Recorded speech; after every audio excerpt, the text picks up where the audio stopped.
Bonjour à tous, bienvenue dans le sud de la Charente, dans ce village perché et de caractère qui s'appelle, retenez bien, Villebois-la-Valette. Alors aujourd'hui je vous propose d'explorer ce village parce que 1. Il regorge de pépites patrimoniales et architecturales. 2. La vue du village depuis le château est magnifique. 3.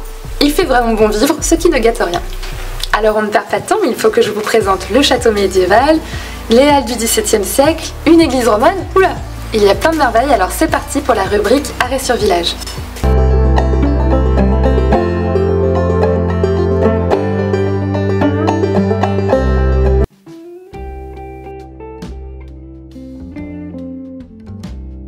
Aujourd'hui, je vous emmène en Nouvelle-Aquitaine, dans le département de la Charente, découvrir le village de Villebois-la-Valette. Ce village est perché sur une colline en pleine campagne et les points de vue sur le village depuis la plaine sont exceptionnels, même à l'époque. Regardez ce premier arrêt sur village.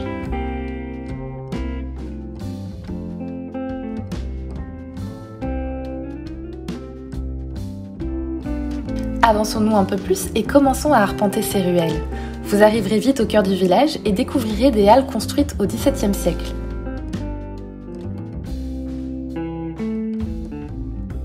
Comme vous pouvez le voir, elles n'ont pas vraiment changé depuis.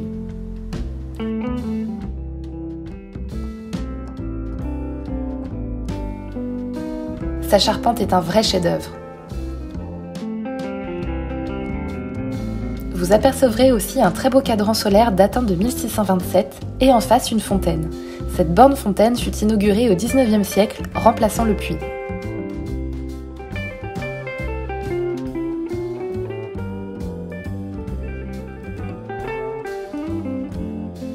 Voici une ancienne maison dite de Corlieu, qui date du XVe siècle. Le linteau de sa porte est orné d'une accolade supportant un vestige d'écu. Cette maison évoque le siècle de François de Corlieu, historien né à Angoulême. Puis l'ancien presbytère, la maison du sénéchal. Petite anecdote, un souterrain refuge et des silos à grains ont été retrouvés dans le sous-sol en 1998. Les rues de l'église et d'Épernon sont chargées d'histoire et mènent à l'église Saint-Romain. Regardez cette perspective qui n'a presque pas changé.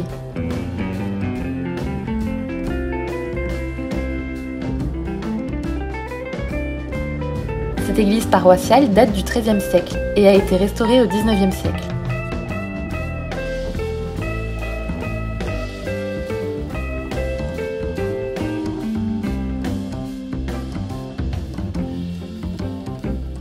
Les vitraux intérieurs sont à voir. Du haut de son grand escalier, elle domine le village avec une très belle vue sur la campagne avoisinante. Découvrez maintenant le château de Villebois, construit au sommet du village. Vous aurez un splendide point de vue à 360 degrés sur toute la campagne charentaise. Le premier édifice fut érigé en l'an 959. Du XIIe au XIIIe siècle, le château passe de famille en famille. Il est désormais en pierre, entouré d'une enceinte hérissée de 7 tours. Dans l'enceinte, une chapelle romane assurait la défense spirituelle du château. Et au XVIe siècle, Jean-Louis Nogaret de la Valette, duc d'Épernon, achète le château et le village prend alors son nom, La Valette. Ce château aura bien des choses à vous raconter lors de votre visite. D'ailleurs, en 2006, une pièce du XIIe siècle a été découverte, preuve que ce monument classé historique nous réserve encore de belles surprises. Pas très loin, vous pourrez marcher sur les pas de Louis XIII qui était venu avec son épouse passer une nuit au château. Revenons sur nos pas, car près des Halles, une petite ruelle vous conduira à l'ancien couvent des Ursulines. Il a été fondé au XVIIe siècle par Suzanne de Baudéan-Parabère, dame de Villebois, épouse du duc et maréchal de Navailles, et il avait pour but une éducation assez aristocratique des jeunes filles. Terminez votre balade en passant devant la jolie mairie de 1904, puis tout simplement en appréciant l'architecture, l'histoire et le calme de ce beau village.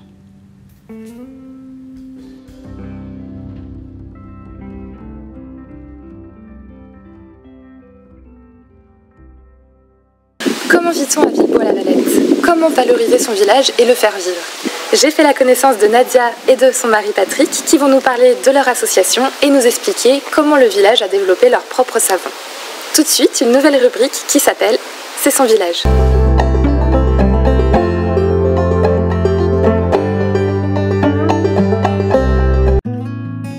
Nadia et son mari Patrick souhaitaient créer une nouvelle dynamique dans Villebois-la-Valette.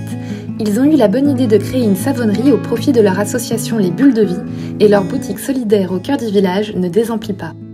Ce que j'aime dans la région, c'est toutes ces traditions, les traditions qu'on a dans nos villages. C'est aussi le lien qu'on peut créer à travers nos traditions et surtout notre patrimoine. Villebois-la-Valette est un petit village magnifique avec ses halles, des halles très anciennes, et c'est vrai qu'on a la chance d'avoir une petite boutique face aux halles, ce qui permet de pouvoir montrer tout ce patrimoine aux touristes. L'association s'appelle Les Bulles de Vie. Donc les Bulles de Vie parce que l'association a pour but de promouvoir l'hygiène de vie. Et l'hygiène de vie par les 5 sens, notamment l'hygiène du corps pour le respect de soi, et puis faire découvrir aux enfants à travers le savon les producteurs locaux, raconter aux enfants l'histoire des lavandières, c'est aussi les lavoirs, donc c'est notre patrimoine.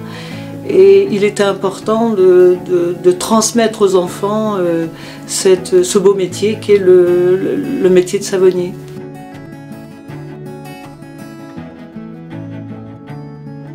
La savonnerie a créé un produit qui va représenter en fin de compte la Valette, puisque nous avons appelé donc les savons la Valette, justement pour l'histoire du duc d'Épernon, qui était Jean-Louis de Nogaret de la Valette et qui a donné le nom de la Valette à la commune de Villebois. Je souhaitais vraiment vivre le quotidien de Nadia dans son village, alors quoi de mieux que de se glisser dans la peau de savonnière le temps d'une émission. Direction donc la savonnerie qui se trouve au château de la Mercerie, une splendeur architecturale située dans le village voisin Magnac-la-Valette. Il faudra vraiment que je vous en parle dans une autre émission. En attendant, je suis prête à créer un pain de savon. Vous allez voir, c'est passionnant, mais pas aussi simple qu'il n'y paraît. Bonjour Nadia, j'ai revêtu la blouse, qu'est-ce qu'on va faire aujourd'hui? Bonjour Camille, eh bien aujourd'hui on va faire le savon à la menthe poivrée. Donc c'est un savon qui est antiseptique et à l'intérieur donc on met des clous de girofle pour désinfecter. Ah super, donc pour se laver les mains. Donc ça va être tout bleu, un beau savon donc, que tu vas découvrir. J'ai hâte de faire ça, super, allons-y. Donc alors Camille, donc là c'est la fiche de fabrication. Donc pour faire la recette, on fait toujours les ingrédients les uns derrière les autres, surtout on suit vraiment la fiche comme il faut, et pour être sûr de ne pas avoir oublié les ingrédients. D'accord. Et me voici transformée un peu en magicienne à concocter une potion savonneuse qui sent très bon. Au centilitre près, je mélange les différentes huiles naturelles et l'hydroxyde de sodium. La soude est nécessaire à la fabrication du savon à froid puisque c'est elle qui transforme par réaction chimique le corps gras en pâte. Puis je pèse le beurre de karité que je chauffe.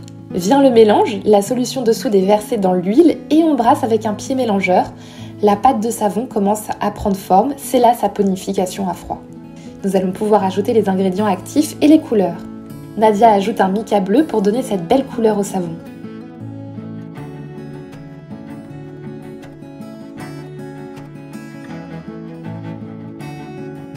Et Patrick nous prépare les clous de girofle que nous ajoutons pour ses vertus antiseptiques. On verse le tout dans les moules, puis nous décorons le pain de savon avec du mimosa et des fleurs séchées.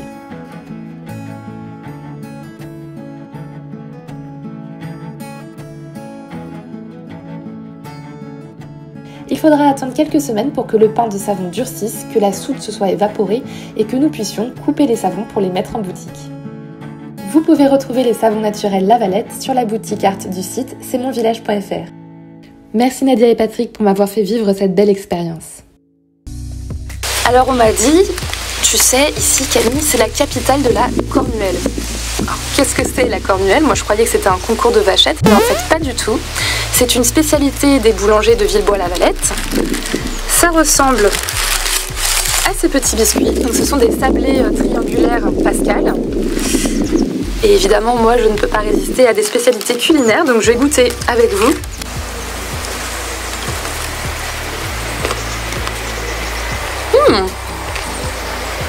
C'est très bon. Il y a un petit peu d'anis, mais ça va, c'est bon. Et dites-moi, est-ce que vous êtes devenu incollable sur Villebois-la-Valette? Voici le jeu concours pendant que je finis ceci. Quelle personnalité a donné son nom à Villebois-la-Valette? 1. Le duc d'Épernon.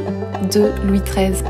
Répondez en commentaire de cette vidéo et tentez de remporter un savon Lavalette chèvre doux et un pavot irlandais en papier présent sur la boutique carte du site c'estmonvillage.fr. C'est que ça grimpe! Vous savez, il n'y a pas que ces petits villages français qui me fascinent, il y a aussi tout ce qui se fait de bien en France. J'espère qu'en regardant cette prochaine rubrique, vous aussi aurez le coup de cœur français. Allez, on continue!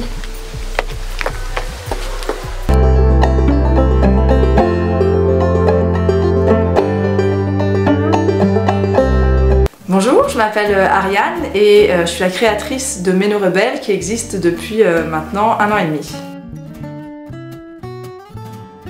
Ménorebelle, c'est la suite logique de la ménopause.fr, c'est un blog et un compte Instagram que j'ai créé il y a quelques années avec l'idée de détabouiser la ménopause. Il y a plus de 10 000 followers sur Instagram et un jour je me suis dit ok, j'ai ce réseau, j'ai ces témoignages, j'ai cette expérience, qu'est-ce que je peux en faire? Et c'est là qu'est née Ménorebelle. Et Ménorebelle aujourd'hui c'est une application mobile.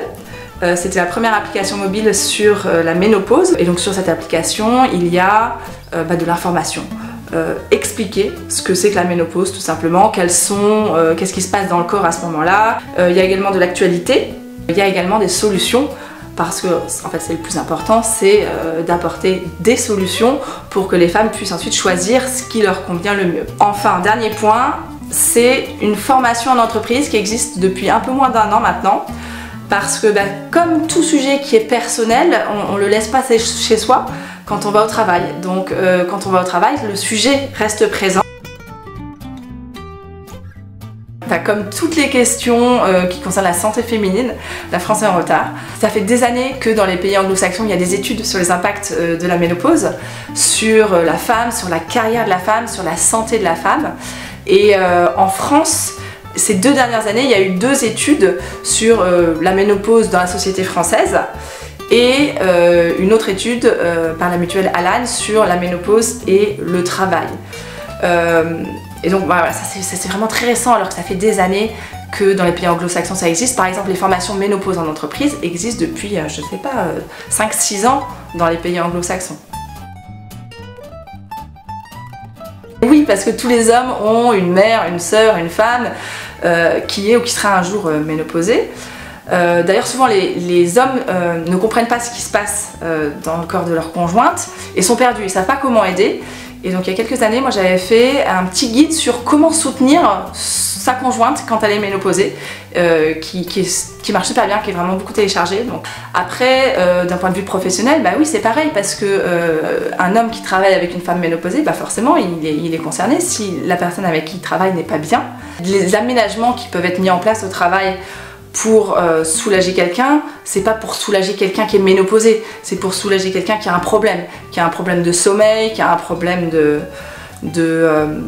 mémoire ou de devoir aller aux toilettes souvent. Et en fait ces problèmes-là, ils peuvent arriver à tout le monde.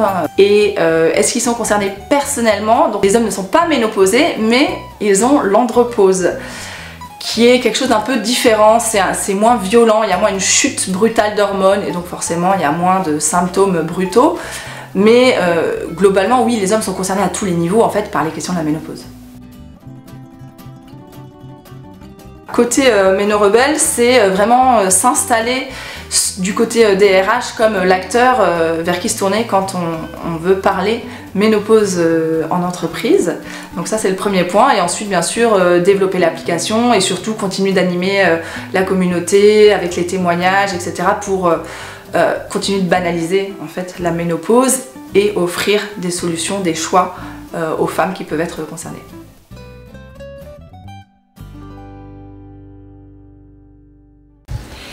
L'émission touche à sa fin, j'étais heureuse de vous présenter ce village qui me rappelle moi de très bons souvenirs en famille.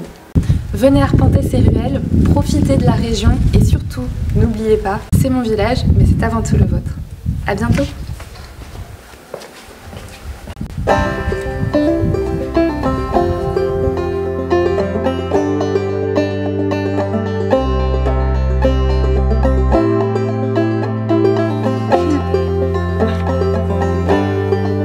Donc je vais goûter avec vous, enfin pas avec vous, avec moi.